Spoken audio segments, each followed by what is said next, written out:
Welcome, boils, ghouls, and every fiend in between to another episode of Really Scary, a show where I do deep dives into the true stories that inspired all of our favorite horror movies. Now, I have to admit, you got me a little curious. Do you want to hear something really scary? In 1974, a film about a frightening family from down south with a house full of deceased decor and a group of friends in the wrong place at the wrong time was released, and a horror icon was born. This film went on to become one of the most important films ever made, changing the landscape of the genre forever and influencing all of your favorite filmmakers. That's right, I'm talking about the Texas Chainsaw Massacre. But did you know that this harrowing horror flick was based on true events? Inspired by real life?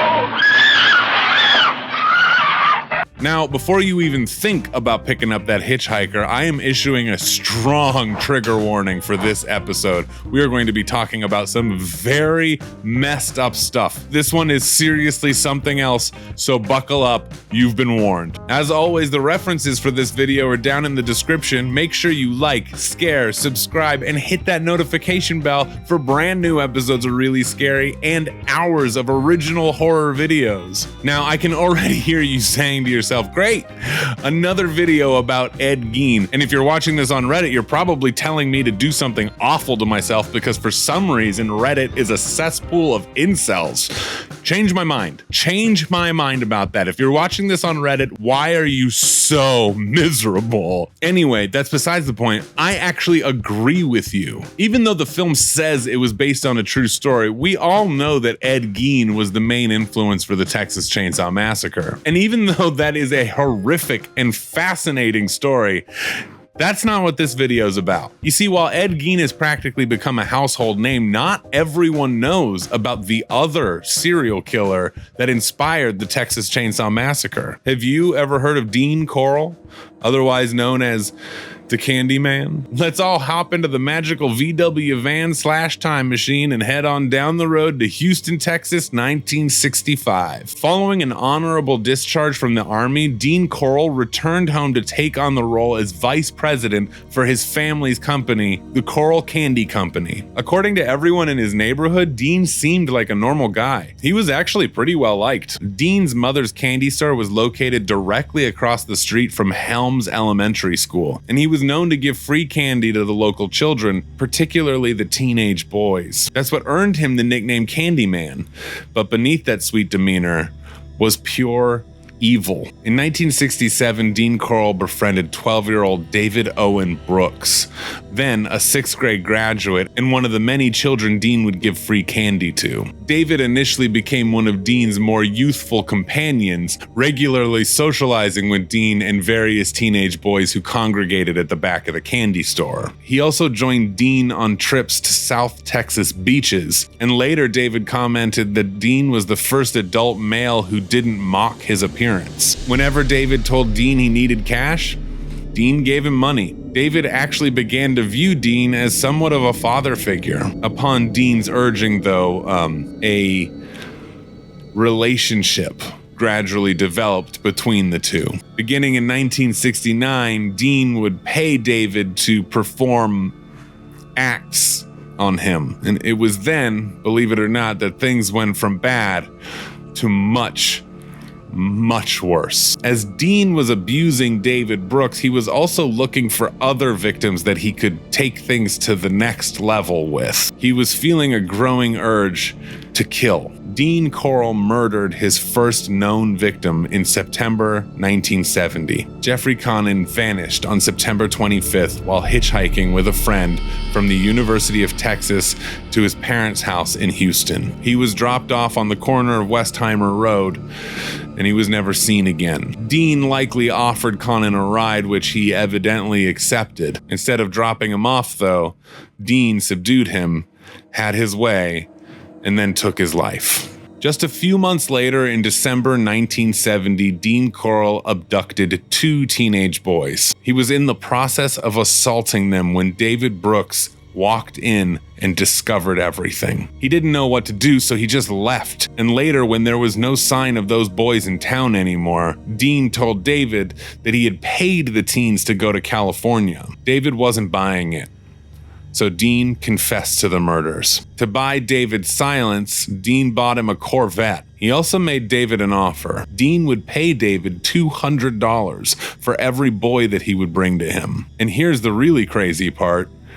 David agreed to it. Dean Corll now had an accomplice. Soon, David lured two 14-year-old boys named James Glass and Danny Yates away from a religious rally being held in Houston Heights to an apartment that Dean had recently rented. Dean and David buried those boys in a nearby boat shed that Dean had rented that November. 6 weeks after the double murder of Glass and Yates on January 30th, 1971, Dean and David encountered two teenage brothers, Donald and Jerry Waldrop, who were headed towards their parents' home. The two brothers were enticed into Dean's van and driven to another apartment he had rented. They too were buried in the boat shed.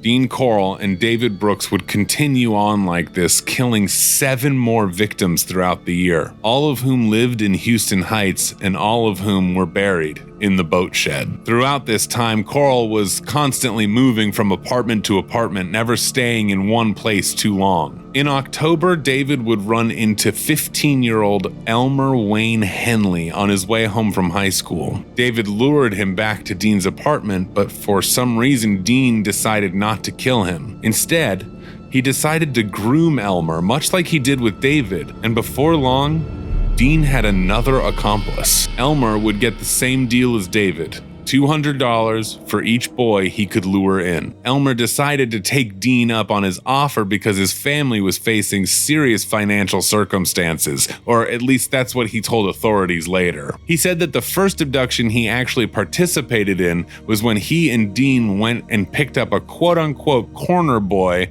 with the promise of drugs. They brought him back to the apartment and Elmer walked away, leaving that poor boy all alone with Dean. The killing spree continued. Between March and November of 1972, 12 teenagers between the ages of 13 and 19 were murdered and buried in and around that boat shed. During this process, David and Elmer gradually joined in on the actual act of killing. By the way, you're probably wondering already, what were the police doing during all of this? And it turns out they were actually doing jack shit. Big surprise, right? At this point, the parents of the victims were going crazy trying to get the police to do something, anything. Everett Waldrop, father of 2 of the victims, said, and I quote, "I camped on that police department doorway for 8 months, but all they did was say, 'Why are you down here? You know your boys are runaways.'" The 3 killers would go on to take the life of several more teenage boys while the police sat around on their asses. But everything was about to change. The end is near, motherfuckers. Don't you wanna look good? Then scroll on down to the Box Bros Horror Merch store. Are you a fan of our films? Do you wanna see the mess you made? What the fuck was that? We'll cover your whole body in them. What about our verticals? Hell, we've even got stickers so you can put them on stop signs in the cool parts of town. So again, scroll on down to the Box Bros Horror Merch store, because even if you're living in hell, you want to look cool. Glasses not included. On the evening of August 7th, 1973, Elmer Henley was hanging out with his friend Timothy Curley at Timothy's house. While they were getting drunk, another friend, 15-year-old Rhonda Louise Williams, showed up nursing a sprained ankle. She had gotten into a pretty horrible fight with her father and decided to run away from home. Elmer had a better idea. He suggested that they all go to Dean Corll's house and crash there. He was sure that Dean wouldn't mind, so that's what they did. This next bit is seriously like something out of a movie. And if you know this story, you already know what's coming up. Elmer, Timothy, and Rhonda got to Dean's around 3 a.m, and Dean was furious. Elmer explained the situation to him, and after a bit, Dean started to calm down. He even made them drinks. They all seemed to have a really fun night, but after about 2 hours, all 3 of the teenagers passed out. Elmer woke up to find himself laying on the floor face down with Dean strapping handcuffs to his wrists. Timothy and Rhonda lay beside him, securely bound in nylon rope, gagged with tape and face down. Dean reiterated to Elmer that he was angry at him for bringing a girl to his house, and that he intended to kill all three of them after he had assaulted and tortured Timothy. He said, "Man, you blew it bringing that girl. I'm gonna kill you all, but first, I'm gonna have my fun." Elmer was able to convince Dean that he would help with the murder of his friends if Dean would just let him go. So Dean did. He had no reason not to believe him. It was then that Timothy and Rhonda began to wake up. They started pleading for their lives through the tape, and Dean wasn't having it. Meanwhile, Elmer started to panic, apologizing to Timothy, who he was now undressing. Timothy screamed at him, "Are you gonna do anything about it?" Something in Elmer changed that very moment. Henley grabbed Carl's pistol, shouting, "You've gone far enough, Dean. I can't have you go on any longer. I can't have you kill all of my friends." Dean took a step towards Elmer, saying, "Kill me." Elmer fired the gun at Dean, hitting him in the forehead. The bullet failed to penetrate his skull, and he continued to lurch forward. Elmer fired another 2 rounds, hitting Dean in the left shoulder with one bullet lodging into his spine. Dean began coughing up blood as he ran out of the room. Elmer fired 3 more times into his lower back as Dean slid down the wall outside of the room where the 2 teenagers were bound. Dean Corll died there and then. Elmer would recall that immediately after he shot Dean, the sole thought in his mind is that Dean would have been proud of how he handled the confrontation. It's so fucked up. That's so fucked up. Elmer freed his friends, and at 8:28 a.m., he called the police. Authorities arrived on the scene to find Elmer, Timothy, and Rhonda outside crying. Elmer was rocking back and forth with his head in his hands. He was taken down to the station and gave a full confession. The police were skeptical at first until Elmer was able to name all of the missing boys and told them where they were buried. Police searched the boat shed and were able to corroborate Elmer's claims, plus they found 9 other bodies. That night, David Brooks was brought in and at first denied knowing anything about any of the murders. The next day, he ended up confessing though. In total, they killed 29 teenage boys. At the time, this killing spree was considered the worst case of serial murder in the United States, only to be surpassed by John Wayne Gacy 5 years later. Elmer and David had separate trials, but were both found guilty and sentenced to life in prison. Elmer is in prison to this day, while David died in prison of COVID in 2020. Now, it was the idea that all of the victims, these teenagers, were lured into the house of the killer that piqued the interest of a young filmmaker named Tobe Hooper. After a demented daydream Hooper had while shopping in the chainsaw section of a store during the Christmas rush, he mixed that element of the story with the Ed Gein story, added a dash of his own little political statements, and bam, the Texas Chainsaw Massacre was conceived. An entire video can be done and has been done many times about the making of the Texas Chainsaw Massacre, and there were also a lot of other things that lent to the idea. All I'll say for this video is that the making of that movie was a total disaster, but damn, was it worth it. The Texas Chainsaw Massacre premiered in Austin, Texas in October 1974 and is widely considered one of the greatest, most controversial horror films in history.